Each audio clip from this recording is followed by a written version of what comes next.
শান্তনু সেনের দুঃখ জয়। রাজ্যসভায় প্রার্থী না হওয়ায় স্বপ্নভঙ্গের ক্ষোভ থাকলেও দলে থাকার বার্তা শান্তনুর। মমতা বন্দ্যোপাধ্যায়ের নেতৃত্বে চলার বার্তা। তৃণমূলকে বিব্রত না করার বার্তা দিলেন শান্তনু সেন।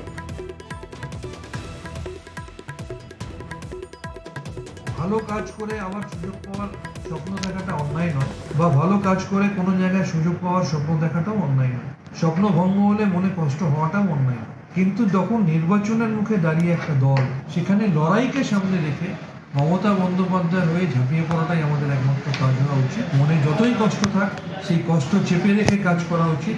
এমন কিছু কথা বলা বা কাজ করা উচিত না যাতে নির্বাচনের মুখে দল বিব্রত বোধ করে বা বিরোধীরা একটু হলেও সুবিধা পায়।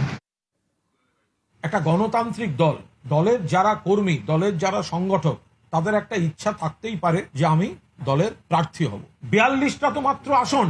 মমতা বন্দ্যোপাধ্যায়, অভিষেক বন্দ্যোপাধ্যায় এবং শীর্ষ নেতৃত্বকে 42 জনকেই বাঁচতে হবে। তার মানে এই নয় যে বাকিদের অসম্মান করা হচ্ছে। হয়তো কেউ কেউ প্রকাশ করেছেন, মানুষ তো যদি কোথাও মনের খারাপ লেগে থাকে, লেগেছে, কিন্তু একবার যখন দল প্রার্থী তালিকা ডিক্লেয়ার করে দিচ্ছেন, তারপর প্রত্যেকটা কর্মী কিন্তু এক এবং ঐক্যবদ্ধভাবে 42 জন প্রার্থীকে জেতাতে রাস্তায় থাকবে।